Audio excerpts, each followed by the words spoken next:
Did you know the average amount of time a driver takes to type out a message is 5 seconds? If you're driving 55 miles an hour and look down to text for 5 seconds, you've already driven the length of a football field. Texting and driving kills about 11 teenagers every day. They are 400% more likely to get into an accident from texting and driving. Both of those quoted by Bennett. I've been against texting and driving before it became a law. I actually lost a cousin due to a texting and driving accident. Not texting and driving is a huge part of my everyday lifestyle. The reason I made this choice comes from statistics and personal experience I went through in my lifetime. The reason I came to not like texting and driving. In 2016, I lost a cousin due to texting and driving. She was hit in a collision because a girl was looking down at her phone, and she still suffered the consequences. I almost got in a car accident myself, not from texting, but just from scrolling to change to a new song. Ever since then, I've always used my hands free on the steering wheel. When you're learning to drive for the first time, you have no distractions. No radio, no cell phone, and that's how it should be every time you drive. No distractions. Most of my friends agree with my choice to not text and drive. There are very few who actually still do it. The friends who agree with me in my decision to not text and drive don't feel guilty. My friends feel guilty if they do text and drive around me.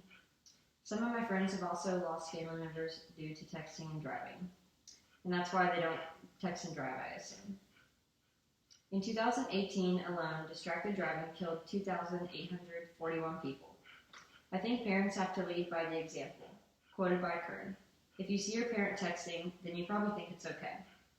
Also, in school and in the workplace, this should be a topic that is talked about regularly. Everyone should be reminded to not text and drive.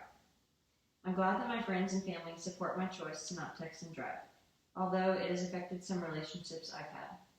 Since I made the choice to not text and drive, I've learned to deal with the positives and the negatives that tend to affect me from this choice.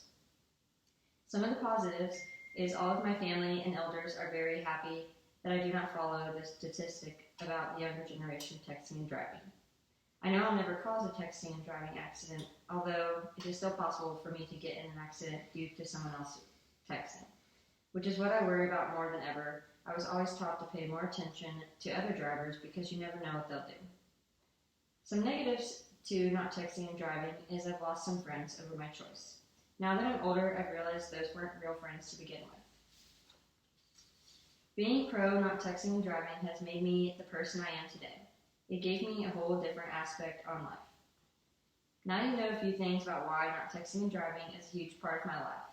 I've talked about how I came to not like texting and driving, how I've gained and lost friendships because of my choices, and even how I appreciate the people around me who support my choice.